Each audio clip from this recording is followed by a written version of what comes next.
Hello, welcome back to my Oh, this is a bisexual video. I didn't realise that right there. Hi, welcome back to my channel.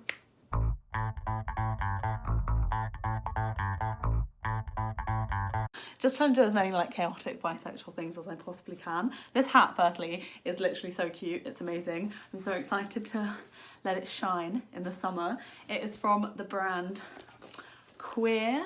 Here we go. I'll link them below. I got it from my boyfriend for Christmas.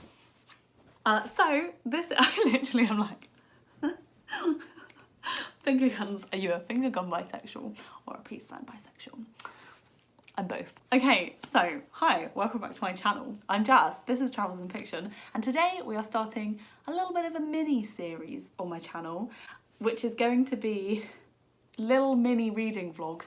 If you watch my videos, you know I don't do loads of reading vlogs, but I do enjoy them when I do them, and so I think this might be quite a nice way to incorporate them in a little bit more regularly. So this whole video is going to be me reading one bisexual book, and that's going to be the reading vlog, and that's going to be the series. So each episode I will focus on a different bisexual book, and that's it. That's the concept. I hope you enjoy. I hope you're excited to come along this journey with me. Yeah, that's it. This is episode 1 in the, I don't know what this is called, Jazz Reads Bisexual Books. Just bisexual books reading vlog, isn't it? Like something like that. Anyway, and the first book I'm going to be reading is Take a Hint, Dani Brown by Talia Hibbert. And I am buddy reading this with Hannah from A Cup of Wonderland. I will link her blog and her Instagram down below. And I'm really excited to dive in. I loved Get a Life at Chloe Brown, so I'm super excited to read Dani Brown. And I'm super excited, especially because she is a bisexual that I guess becomes in a relationship with a guy, which I kind of am intrigued to read about because I'm in a relationship with a guy, and it very often feels like I'm not like bisexual enough, or like I'm not queer enough, and yeah, that's like a whole identity crisis of my own, which I'm sure I will explore throughout this series. Right, let's go.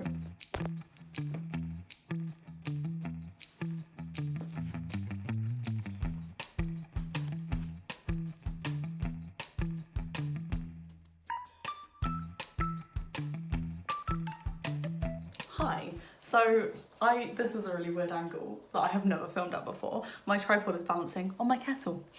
I'm just on a break from work and I'm making myself a coffee, and I thought now would be a cool time there's blue tack on the back of my bookmark. That is so weird. I thought now would be a good time to update you where I am in Dani Brown. I read some more this morning and I read some more last night on World Book Day. Only a tiny bit actually, because I was quite busy. Baking banana bread. Fun times. Anyway, oh my god, I'm so distracted. Oh, my coffee is ready. Oh my god, I really am distracted. You ready for this? Oh, that looks so good. I gotta put some gingerbread syrup in it too. Really just go crazy.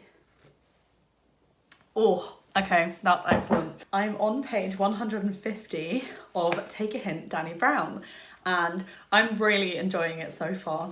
I'm really enjoying the very casualness in which Dani is bi. Love it. Like, there has been some discussions about it, and she has told Zaf she's bi because he wasn't sure.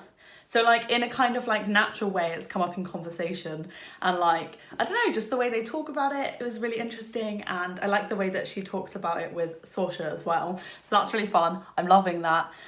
And I am loving the chemistry between Dani and Zaf. That feels exactly the same as it was with Chloe and Red. I love it. I love them together. And I really enjoy how very different they are. I've seen a lot online about people saying how like soft Zaf is, and that's so true. But I also love Dani, and I love how like abrupt and like sharp she is. Like, I just love it. I love it. They both clearly have things that they're like working through, like Dani's commitment issues and Zaf's mental health and anxiety. It's just really interesting, and the focus on men's mental health in this book is like amazing and much bigger than Chloe Brown, because it was still mentioned and talked about in Chloe Brown, but it's very much like central within this book. And like the fact that Zaf runs a charity focusing on like getting like rugby boys to like talk about their emotions and mental health, like especially mental health in sports. That seems like such a thing. I mean, I don't do sports really, but that's such a like stereotypically like a place where talking about your emotions and feelings, especially in like a male club or whatever, is just not the done thing. So the fact that this book takes it and it's like, it is the done thing. Oh, I love it. And I'm really excited because I feel like we're about to get into the like sexy vibes and I'll keep you posted. Okay, bye.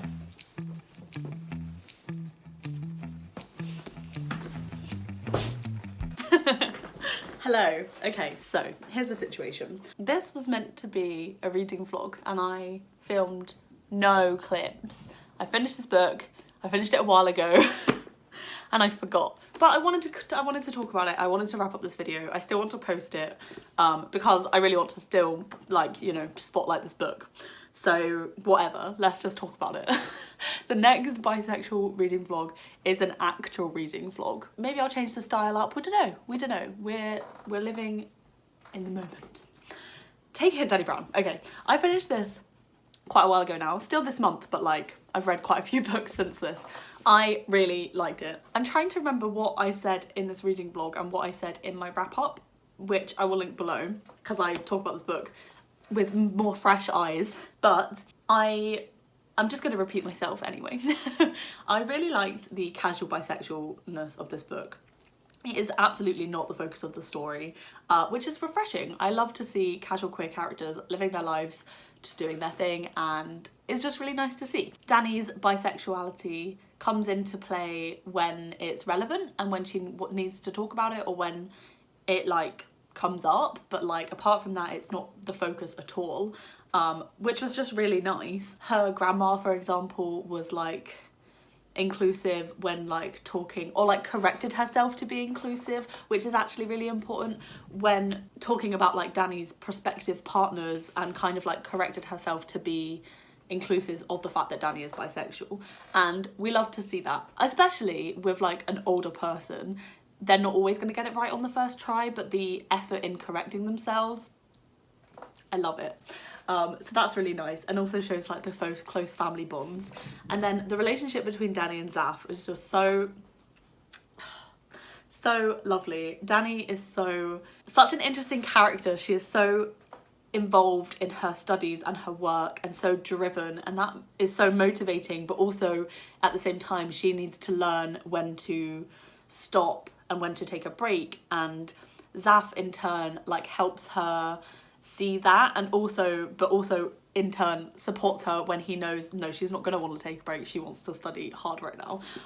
They balance each other so well. And then Dani in turn sees and understands Zaf's panic and anxiety. Just what good communication. I love it. Also, the exploration of grief wasn't, again, the 100% forefront, but in terms of Zaf's anxiety, and it was kind of like interwoven, which I really appreciated because it wasn't exactly 100% fresh. I believe it was his dad and his brother that had died a few years back, and so it's kind of like after that initial shock, raw feelings, it's a few years later, he's not over it. That obviously you do not get over grief and you do not get over someone dying, but the grief is different than the grief when he first lost them.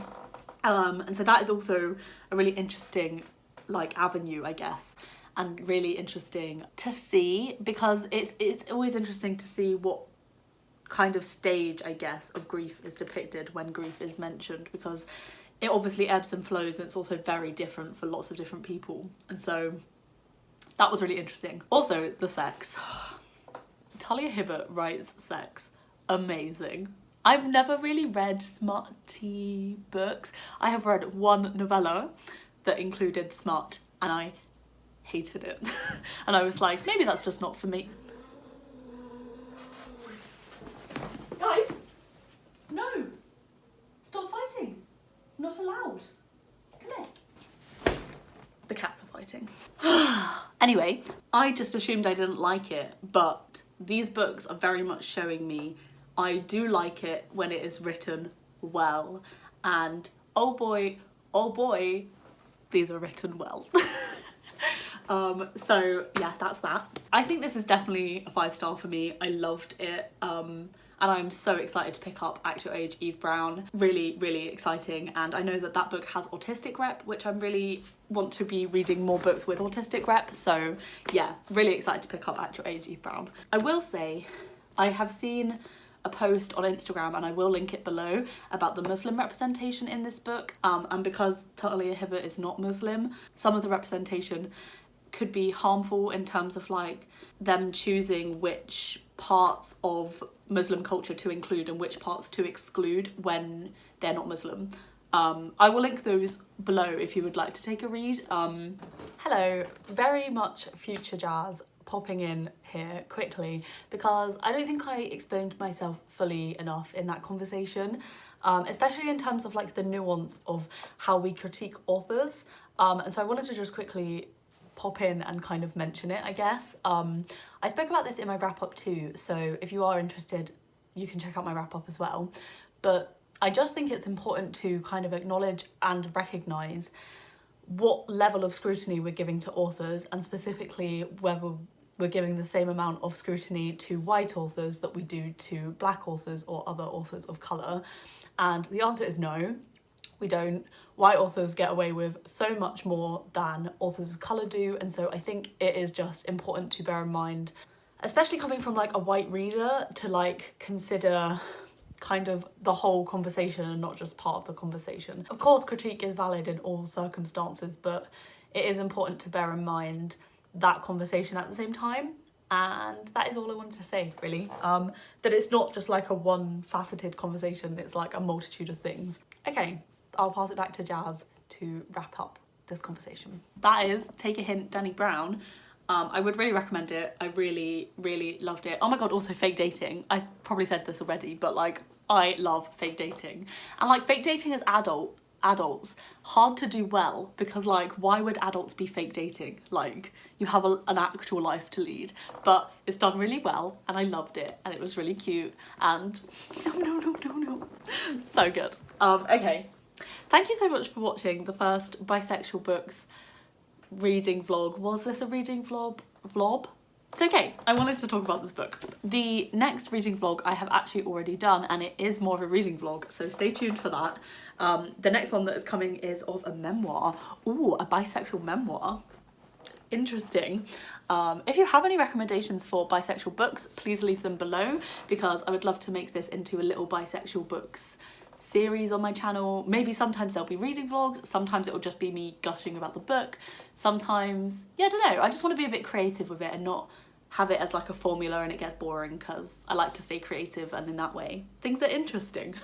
So yeah, let me know what you thought of Take a Hint, Dani Brown, if you have given this one a read. If you have watched to the end of the video but you are not feeling in a commenty space, firstly, thank you so much for watching, but also if you would like, leave a little rugby ball emoji that ties in very nicely with Zaf. Is there even a rugby ball emoji? I do not know the emojis. I assume there is, but you know, a sport ball. Thank you for watching. I will see you in a new video. Bye.